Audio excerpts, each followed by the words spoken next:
Hello everyone. This is doctor Shilpahasa gynaecologist. ఒక topic గురించి మాట్లాడతాను ఇప్పుడు. వీడియో రికార్డ్ చేస్తుంది మా పాప. పాప నీ ఆన్సర్ కూడా నాకు కావాలి. You have to talk in this video. తనకు నేను చెప్పలేదు ఆ విషయం. You have to give your response please.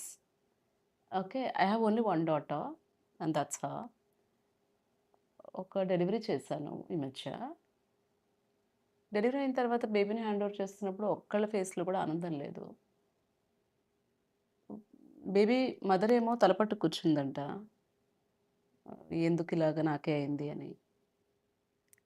అమ్మాయి వాళ్ళ అమ్మా నాన్న అంటే this new Born babies grand parents వాళ్ళు మాట్లాడుకుంటున్నారంట. మా స్టాఫ్ అందరూ ఇవాళ రాగానే అదే చెప్తున్నారు.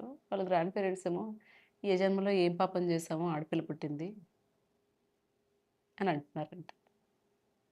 How do you feel about it when you heard this? I'm asking my daughter.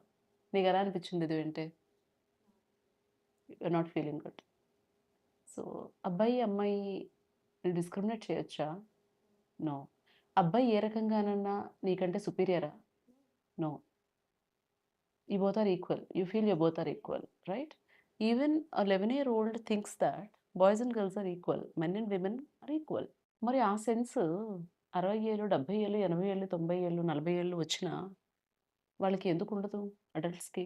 ఇదివరకు రోజుల్లో సరే అమ్మాయిలేదో కట్నాలు ఇచ్చేవాళ్ళు, పెళ్ళిళ్ళు చేసేవాళ్ళు. చదివించేవాళ్ళు గాదు. వాళ్ళ కాళ్ళ మీద వాళ్ళు నిలబడలేరు.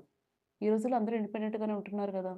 అందరూ చదువుకొని వాళ్ళ లైఫ్ వాళ్ళు లీడ్ చేస్తున్నారు. ఫ్యామిలీస్‌ని రన్ చేస్తున్నారు. బిజినెసెస్ చేస్తున్నారు.